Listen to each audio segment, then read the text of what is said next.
কিছুদিন যাওয়ার পর ওই সম্প্রদায়ের মধ্যে, ওই জায়গার মধ্যে একজন দুষ্ট মহিলা ছিল। ওই দুষ্ট মহিলা গর্ভবতী হয়েছে। অকাম করে যখন গর্ভবতী হয়েছে, এলাকার লোকেরা ধরেছে, তুমি এই অকামটা করলে কোথা থেকে, কোন জায়গা থেকে করলে?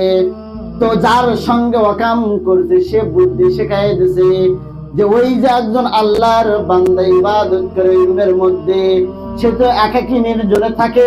তুমি যদি আমার নাম বলো, আমাকেও মেরে ফেলবে, তোমাকেও মেরে ফেলবে। তুমি ওই আল্লাহর বুজুর্গের দোহা, আল্লাহর বুজুর্গের নামটা বলবে, তাহলে তুমিও বেঁচে যাবে, সেও বেঁচে যাবে, তুমিও বেঁচে যাবে, আমিও বেঁচে যাব। মাঝখান থেকে তার উপর দোষটা চাপবে। তো সবাই যখন বিচার ব্যবস্থা করার জন্য বসেছে, ডাক দিয়ে বলতেছে, মহিলা, এই অবৈধ সন্তান কোথা থেকে নিয়েছো? এই সন্তানের পিতাকে। তখন ওই নষ্ট মহিলা সে ডাক দিয়ে বলতেছে, ওই কুঠিরের মধ্যে দেখ আল্লাহর বান্দা ইবাদত করে, সেই এই সন্তানের পিতা। বলেন নাউজুবিল্লাহ।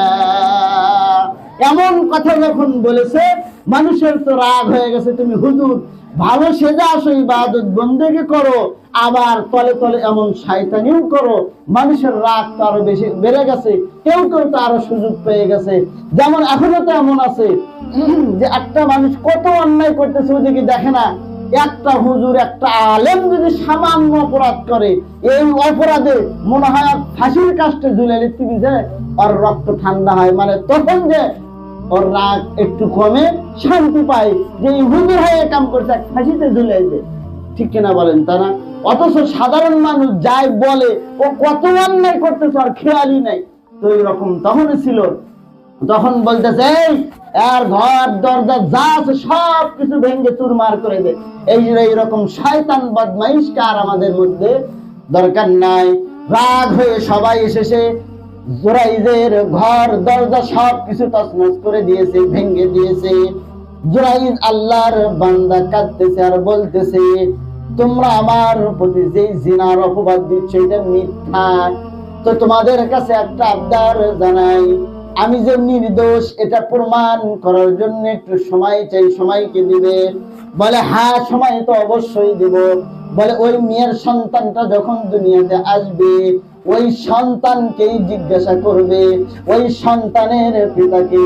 তাহলে ওই সন্তান নিজেই বলে দেবে তার জন্মদাতা পিতাকে। বলেন সুবহানাল্লাহ। ওই সন্তানকে জিজ্ঞাসা করো। তখন মানুষ বলতেছে, শয়তানি করে পাগলা ভান ধরতেছে, তাই না? মানে ছোট্ট বাচ্চা কেবলই ভূমিষ্ঠ হয়েছে, সে কি কখনো কথা বলতে পারে? জুরাইজ বলতেছে, দেখো শুধু ছোট্ট বাচ্চা নয়, আল্লাহ চাইলে গর্ভের সন্তানকেও কথা বলাইতে পারে। কথা বলেন ঠিক কিনা? এই ক্ষমতা আল্লাহর আছে না নাই বলেন?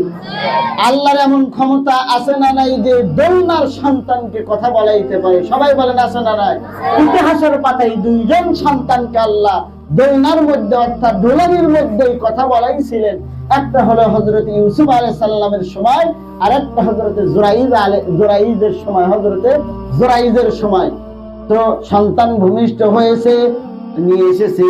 চলো দেখি ওই আলেমের ভীমরতিটা আমরা একটু ছুটে দেই। সে যেহেতু একটা সুযোগ চেয়েছে, ছোট্ট বাচ্চা কেবলই দুনিয়ার জমিনে এসেছে, সামনে যখন নিয়ে গেছে, ডাক দিয়ে বলতেছে, অপরাধ করেছো তোমার সন্তানকে, এখন তুমি নাও, না হয় তুমি যে এই সন্তানের পিতা নও এটা তুমি প্রমাণ করে দাও।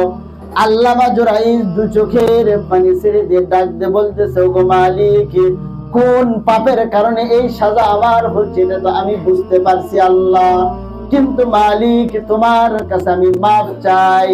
আল্লাহ তুমি আমার ইজ্জতকে রক্ষা করে দাও, না হলে কিয়ামত তক এই মানুষগুলি বলে বেড়াবে যে যারা আল্লাহর ইবাদত করে তারাও শয়তানি করে, তারা ভালো হয় না, তাদেরকে আমাদের সমাজের মধ্যে আমরা জায়গা করে দিতে পারি না। তো এমন কান্নাকাটি করে যখন সন্তানকে জিজ্ঞেস করেছে, হযরত জুরাইজের উপর আল্লাহর ইলহাম হয়েছে যে জুরাইজ সন্তানকে জিজ্ঞাসা করো, সে তার বাবাকে বলে দেবে। তো জুরাইজ যখন আল্লাহর কাছে দোয়া করে ওই সন্তানকে ডাক দিয়ে বলছে, হে সন্তান, আল্লাহর জাত ও সিফাতের কসম দিয়ে আমি বললাম, তুমি বলো তোমার পিতাকে একবার বলেছে, দুইবার বলেছে, তিনবার যখন এমন কথা জুরাইজ বলেছে, তিনবার বলার পর ছোট্ট বান্দার জবানটা খুলে গেছে। সে সম্প্রদায়ের লোকদেরকে ডাক দিয়ে বলতেছে, ও সম্প্রদায়ের লোকেরা শুনে নাও, আমার পিতা এই জুরাইজ নয়, আমার পিতা হলো ওই রাখাল। বলেন সুবহানাল্লাহ। এই জুরাইজ আমার পিতা নয়, আমার পিতা হলো ওই যে রাখাল, তোমাদের সম্প্রদায়ের মধ্যে যেই রাখাল আছে ওই রাখালটাই হলো আমার পিতা। যখন এমন সত্য কথা বলেছে, সবাই জুরাইজের হাত ধরতেছে, পা ধরতেছে, হুজুর আমাদের ভুল হয়ে গেছে, মাফ করে দেন, মাফ করে দেন। আর আপনি যদি চান আপনার এই কুঠিরটা আমরা স্বর্ণ দ্বারা নির্মাণ করে দেব। আপনি এত বড় আল্লাহর বুজুর্গ, আপনার এই রুমটা হুজরাখানাটা আমরা স্বর্ণ দ্বারা মোড়াইয়ে দেব। তো আল্লামা জুরাইজ ডাক দিয়ে বলতেছে, ভাইজান স্বর্ণ দ্বারা মোড়াইয়ে দিতে হবে না, একটা শিক্ষা নাও তোমরা। কোন পাপের দরুন আল্লাহ তাআলা আমাকে এই শাস্তি দিয়েছে এই বিষয়টা তোমরা একটু জেনে যাও। সবাই ডাক দিয়ে বলছে, বলেন বলেন। তখন ডাক দিয়ে বলতেছে, আমার আম্মা 3 দিন পর্যন্ত আমার দরজায় এসে ডাক দিয়েছে, আমি নামাজ পড়তেছিলাম, আমার মাটাকে সাড়া দিতে পারি নাই। আর 3 দিন পর আমার আম্মা আমার উপর বিরক্ত হয়ে আল্লাহর কাছে বদদোয়া করেছে। আর এই বদদোয়ার ফলে আমাকে এমন জিল্লতে আল্লাহ দান করেছে। বলেন সুবহানাল্লাহ। মায়ের দোয়া লও হে মুমিন, মায়ের দোয়া লও, বিপদে পড়বে না তুমি যখন যেথায় যাও।